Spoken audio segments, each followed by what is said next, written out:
পররাষ্ট্রমন্ত্রী বলেছেন আধুনিক প্রযুক্তির যুগে জাতিসংঘের যেই দায়িত্বটি তিনি পেয়েছেন সেটি আসলে সেটি এবং দেশের যে পররাষ্ট্র মন্ত্রণালয়ের যে দায়িত্ব রয়েছে সেটি একসাথে করা আসলে আরও বেশি সহজ হবে। 40 বছর আগের হিসেব আর এখনকার হিসেবটা সহজ হবে, তিনি তেমনটি বলেছে। এই যে ঐতিহাসিক অর্জনকে সর্বোচ্চভাবে কাজে লাগাতে সরকারের কৌশল কি হওয়া উচিত? প্রথমত যে বাংলাদেশের এই অর্জনটা সাংঘাতিক গৌরবের একটা অর্জন। আমরা এখন খলিলুর রহমান সাহেবকে নিয়ে যে বিতর্ক ছিল সেটাকে সামনে এনে এই গৌরবকে কিছুটা কেউ কেউ খাটো করছে।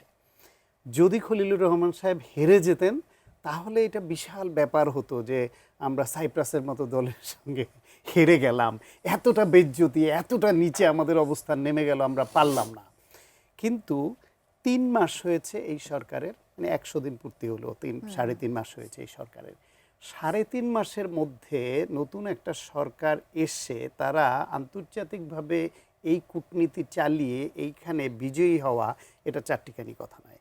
এবং এটা শুধুমাত্র এই সরকারের 3.5 মাসের সাফল্যই নয়, খলিলুর রহমান সাহেবের দীর্ঘদিনের তার ব্যক্তিগত যে কূটনৈতিক ক্ষেত্রে তার বিচরণ, জাতিসংঘে কাজ করা, আন্তর্জাতিকভাবে তার যেই ব্যক্তিগত অর্জন, জাতিসংঘে কাজ করা, সব মিলিয়ে তার সম্পর্ক তৈরি হওয়াটা গুরুত্বপূর্ণ ভূমিকা পালন করেছে। এবং হুমায়ুন রশিদ সাহেব যখন ছিলেন তখনও তিনি সচিব হিসেবে তখন দায়িত্বে ছিলেন, রাইট, পালন করেছে। সেই ক্ষেত্রে এখন বর্তমান সরকার তাদের তো ওইটাও ভাবনায় নিতে পারে যে আন্তর্জাতিক ক্ষেত্রে এত বড় একটা বাংলাদেশের জন্য এই সম্মান বয়ে আনার পেছনে সরকার হিসেবে তাদের বা প্রধানমন্ত্রীর বা এই পররাষ্ট্র টিমের একটা কালেকটিভ একটা এফোর্ট বা তাদের অর্জন তো আছেই, কিন্তু ব্যক্তি খলিলুর রহমান সাহেবের অর্জনটা এখানে অনেক বড়। তার ব্যক্তিগত যোগাযোগ, তার কারিশমা এখানে গুরুত্বপূর্ণ।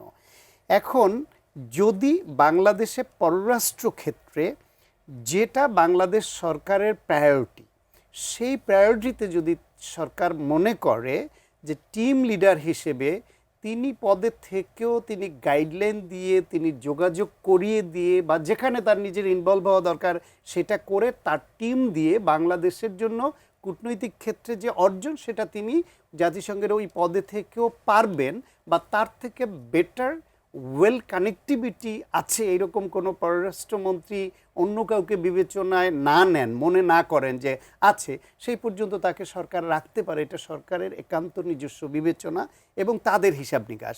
এইখানে আমাদের দেখতে হবে তিনি ওই পদে থেকেও এই পররাষ্ট্রমন্ত্রী হিসেবে থাকার ফলে আমাদের কূটনৈতিক ক্ষেত্রে কোনো ব্যর্থতা ঘটছে কিনা, নাকি অর্জনটা বেশি হচ্ছে। যদি ব্যর্থতা ঘটার মতো পজিশন তৈরি হয় নিশ্চয়ই সেটা সমালোচনা হবে এবং সরকারও উপলব্ধি করবে, নিশ্চয়ই তাকে সরিয়ে দেবে।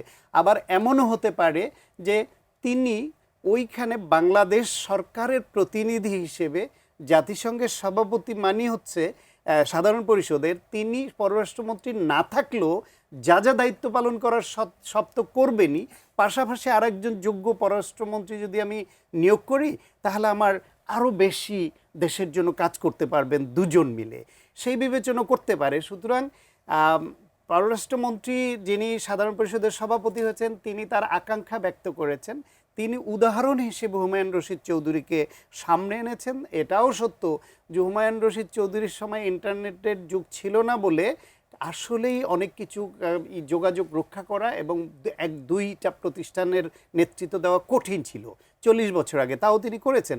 এখন তো প্রধানমন্ত্রীও তো দেশের বাইরে গিয়ে যে কোনো জায়গায় দেশে থেকে তার দেশকে পরিচালনা করতে পারেন, সব কিছু এখন তো অনলাইন বেসড এরকম করা যায়। সুতরাং সেটা একটা বিষয়। বা জার্মানির এখন যিনি আছেন তার কথাও, গ্রিন পার্টির নেতার কথাও বলা হয়েছে যে পররাষ্ট্রমন্ত্রী হিসেবে তিনি পদত্যাগ করেছেন, সেটাও তিনি বলেছেন, ক্লিয়ার করেছেন যে পদত্যাগ করেননি, তার দল নির্বাচনে হেরে যাওয়াতে তার পররাষ্ট্রমন্ত্রী তো এমনি থাকেনি, ফলে তিনি ওই দায়িত্বে ছিলেন। ফলে এইটা এখনো পর্যন্ত বিগ ইস্যু না, বড় কোনো আলোচনার হাইপ তোলার ইস্যু না। এইটা ইস্যুটা হচ্ছে সরকার কোথায় লাভ মনে করে দেশের জন্য ওনাকে রেখে ভালো হবে, নাকি ওনাকে ওইখানে দিয়ে আরেকজনকে এসে একটা টিম ওয়ার্ক জোরদার করলে আরও ভালো হবে মনে করবে, সেটা সরকারের বিবেচনা। এবং তিনিও দুইটা একসঙ্গে যদি পেরে দেখাতে পারেন যে তিনি আরও ভালো করছেন, সেটা তারও কারিশমা।